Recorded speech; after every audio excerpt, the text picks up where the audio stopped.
Hi guys, ArchieLuxury, and who do I recommend in America? In America, who do I recommend for quality pre-owned wristwatches? David SW, David SW, David SW. Go to davidsw.com. He is the best, the greatest pre-owned dealer in all of the United States of America. David SW, David SW, David SW. Hi guys, ArchieLuxury on the Paul Pluta channel. Today I'm doing paid review 21QA132. Quick wristwatch check. I'm wearing my Z Blue Rolex Milgauss. And today we're doing a pay. This is a bit of an add-on for Victor. He got a review done from me and then he just got another watch and he wanted to ask my opinion. So he's very kindly sent me a little bit extra money and said, hey, he didn't ask for a video review, but I've just thought, look, we'll give him a bit of value there. Hi, Paul. I hope you're keeping well. I'm sending you a little bit more money for a email review of one of my watches. No need for a video. It's a Patrimony 85180 in white gold. This is a follow-up to the full collection video, 21QA82. As a quick reminder, my collection is essentially made up of a 2005 Omega Planet Ocean 2500C, 45.5 mils, a 2013 Breitling Seawolf White Dial, a 2015 Rolex Yachtmeister 116622 Platinum Dial, a 2017 Rolex Sea Dweller 43, reference 126600, and a 2020 Rolex Sub 41 Bluesy, reference 126613 LB, all bought brand new. I had a 2017 Speedy Coaxial 44, great chrono, but sold it after 2 years as I wasn't wearing it much and have no use for the chrono function. That's a bit of a shame. I like a chrono in it. You know, just because you're not wearing it doesn't mean you still don't love it, but that's okay. In my previous review, I mentioned the fact that I was considering a classic automatic gold dress piece as my first high horology piece.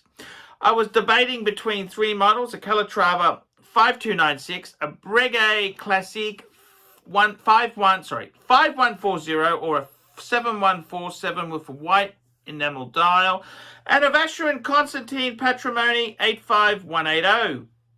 I first tried the 5296 as the Patek at the dealer last year, and I liked it, but couldn't find one at the right market price on the grey market. Yeah, Patek is king in this segment. You've got to understand, Patek, you're not going to get that cheap. No, definitely not. Sellers were asking way more than the Chrono 24 average pre-owned price.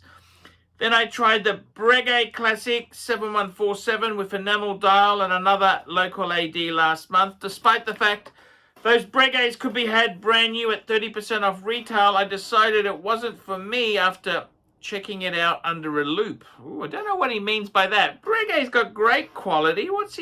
He's being a bit fussy there. I don't like the Virtuous dial in the flesh as opposed to the stock pictures and wrist shots on social media. The VC Patrimony was a model I had at the back of my mind since 2015. I really wanted one but couldn't justify the price tag at the time. A few days ago I managed to find a Patrimony 85180 in white gold from a private seller at a reasonable price in line with pre-owned market valuation. Absolutely mint and full set. Being the first owner, he also gave me a copy of the original invoice from the AD, which to me is a nice little extra. I suppose so. I met him face to face and collected the watch as I didn't want him to ship it. We had a lovely chat. As he lived by the sea, I took my wife and kids with me over the weekend. Good beach and great food. A little story on the seller and the watch itself. I did a little research on him before buying the piece. He owns a factory and seems to be doing very well. When we met, he told me the story of his patrimony. He bought it 8 years ago to celebrate his new life after a divorce. However, he didn't wear it much because it doesn't fit with his lifestyle. He doesn't wear suits, likes running and other sports, decided he was going to sell it. In spite of owning several high-end pieces, he only wears his black Rolex GMT 116710LN. He told me he wanted to get rid of all the stuff he doesn't use anymore. He recently sold a Ferrari 458, a barely used Triumph motorbike, and a couple other wristwatches. Roger Dubai. He was allocated a Nautilus 5711 last year by his AD and doesn't know whether he should keep it or flip it. I told him to keep it and wear it. He doesn't seem to need the money anyway. He has a multi-millionaire friend who also wears one single piece out of his entire collection, the 5711. All his high horology PM complicated watches stay in the safe. Perpetual was PM, but horology, okay. No interest in wearing them. He happily paid 100 grand for his Nautilus going grey as he didn't want to wait for the allocation from the AD who offered no guarantee he'd receive one. The seller was a bit sad when handing me the watch. Strangely enough, he wanted some reassurance the piece would be with a new owner who really appreciated it. I almost felt like I was being vetted with questions. Yes, indeed there. Like, tell me when you're buying this watch. Tell me why you're buying this watch. Why do you buy it from me? I hid my amusement and told him it was because it was in good hands with me. It was a grail of mine and I honestly intended to wear and take good care of it. Back to the watch itself. The Patrimony is the perfect classic dress watch to me. Pure, elegant with the classic look, albeit in a modern 40mm size, which I prefer on my 7.2-inch wrist. I am in love with how simple it is, yet intricate in the little details. Such timeless design inspired by the cars built in the 50s. I went for an automatic movement because I'm not a fan. I thought you went for this one because it was a good deal. Because I'm not a fan of manually winding a small crown every 2 days on a watch I intend to wear at the office several days in a row. The Geneva seal movement, despite being automatic, looks fabulous under a loop with all the nice finishing and decoration. Geneva stripe, circular graining, polished beveling, engine turned engraving on the rotor. The dial has nice surprises too. The white gold hands are perfect size to caress the minute and hour hand. They also benefit from black polishing for extra legibility. The minute marker dots are in fact little perforations to let the polished white gold dials sitting underneath shine through. Kind of a cool little feature. This whole buying experience, the trip, the watch and the backstory made me realize how made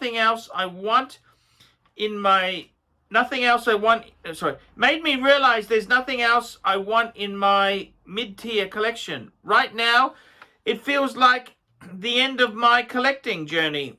Paul, I just want to enjoy what I've got and focus my attention on other things in life. So, Archibald Chesterfield III Pontiff, tell me what you think of the VC 85180. Good choice for a one and done auto dress watch. Keep up the great content. Take care, my friend. Regards, Victor. Interesting thing. Very nice story there. What do I got to say there? I actually, I got to tell you, you know, when you buy a Patek Philippe, whether you buy a Vacheron, whether you buy a Breguet, one thing about the type of person you buy it from, they're winner chicken dinners. They're not really for poor people. So it's quite, I understand exactly what you're saying. Yes, indeed there. I think, look, to be quite honest with you, what have you got in your collection there? You got the Planet Ocean. That's a big watch. You got a Seawolf. That's another big monster. You got a Yachtmaster. You've got a steel Yachtmaster with platinum bezel. You've got a Sea Dweller 43 monster. You got a Bluesy. and you've also got a, oh no, sorry, you sold your Speedy coaxial. So you've got a nice collection of kind of dive sports type watches there. As you say, you don't like chronos. Yeah, if you don't like chronos, don't need to have them. And now you wanted something dressy. I think the Patrimony is a fantastic watch. I particularly like the fact you got it in white gold. It kind of ties in with your collection of steel. You do have the two-tone in the bluesy, but it still ties in nicely with the steel watches. Look, I think, you know, in all honesty there, I'm not going to tell you the Patrimony is the best of the pick of the litter there. Personally, I would say the 5296. I've owned a 5296. I think it's one of the most beautiful, understated, just superb automatic Pateks. I actually really miss mine. 38 mil, but it wears so big. I do miss mine. I think that personally would be my choice. The Breguet Classic 5140 or the 7147, they're both beautiful.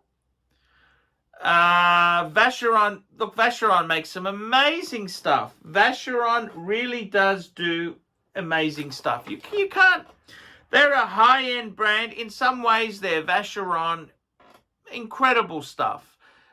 Personally, I prefer the Patek because I'm a bit of a Patek man, but the Vacheron, how could you be upset with a white gold Vacheron? In fact, I would say in certain ways, the Vacheron's possibly more attention to detail than the Patek, okay? In certain ways. So, yeah, I completely get it. I think it's a gorgeous watch.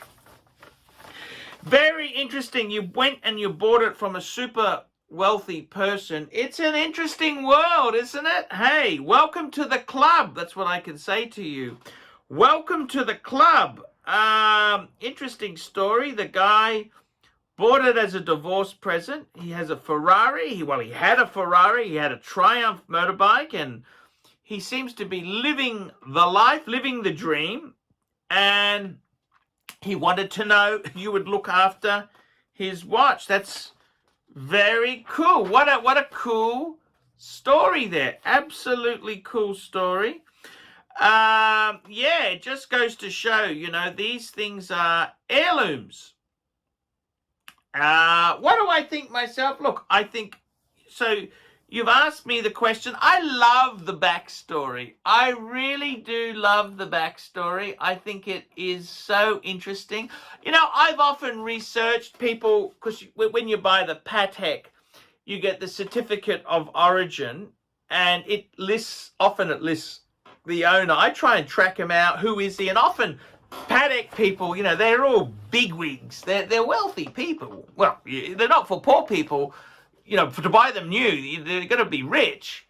And you can often work out who they are in that. And I've had some really quite interesting time doing that. I've never managed to speak to the original owner. I've kind of bought it third or fourth hand, you know, so it's kind of changed hands a few times. And that's kind of a bit sad, because I would have loved to have, you know, talked to the owner and why are you selling, and but what a great story. And it is a great watch, the Vacheron. Oh, look, I tend to disagree with you. I think my own opinion, because I've got 4 Pateks now. I got 4 Pateks. I got my world time, I got my annual calendar, I've got the 5196 manual wind, and I got a 5127. I actually prefer the manual wind. And I say that because I hate having to set the date on the automatic. That's what annoys me. And I don't like having the wrong date. So I got to be honest with you. I generally tend to think the manual winds, I kind of prefer, even though they're in the pecking order, they're cheaper. I love, my go-to watch is the 5196. But look, that beside the point. The Vacheron's an amazing piece. To answer your question, I'm also happy you got it in white gold, because I think white gold with your steel collection, it doesn't stand out. It's kind of just beautifully encompasses in that collection. It wraps around.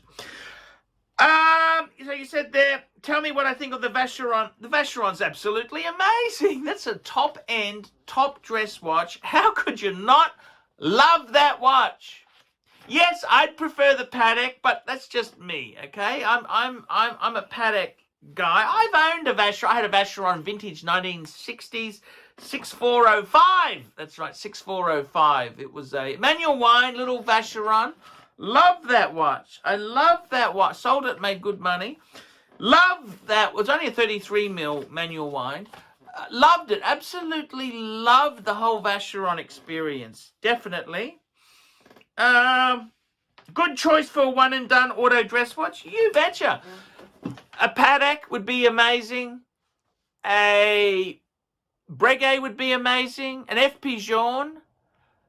AP, look, AP's really, they've gone into, they're a one-trick pony. They've got the Audemars Piguet, Audemars, you know, the Audemars line, which is, you know, their dress watch. It's kind of, that's probably the, yeah, the AP's really more Royal Oak Company.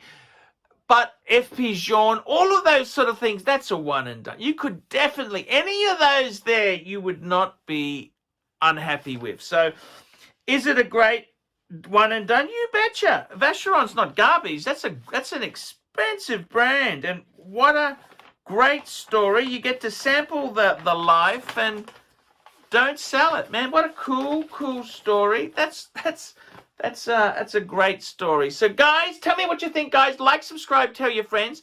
Put some comments below. Remember, I can't survive on Google Ads alone. I need paid reviews to keep me on YouTube. Paid reviews keep me in the saddle. I got to get a new chair. This one is collapsing, man. This one is collapsing. Guys, also you can sponsor me on Patreon. Allows you to pay as little as $1 a month to keep me on the tubes. Without your support, I would not survive. Love the Vacheron. See you in the next one, and stay safe.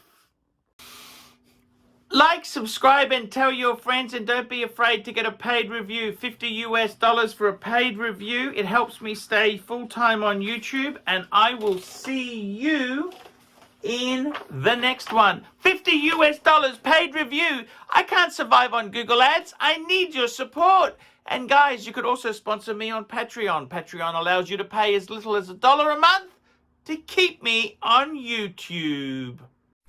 Hey guys, ArchieLuxury. Who do I recommend for watches in Brisbane and Sydney? Vintage Watch Co. That's correct. Vintage Watch Co. in Brisbane Arcade in Brisbane and the Strand Arcade in Sydney. Vintage Watch Co. Brisbane and Sydney. Ronnie, I've known him since the late 90s. Ronnie is a top bloke. Luke is a great guy. Vintage Watch Co. That is who I recommend in Australia. Check out Vintage Watch Co. and the guys' amazing range of watches. They also do service and repairs. Vintage Watch Co. That is where the Pontiff goes. You know, some of my Pateks came from Vintage Watch Co. That's right, guys. Vintage Watch Co.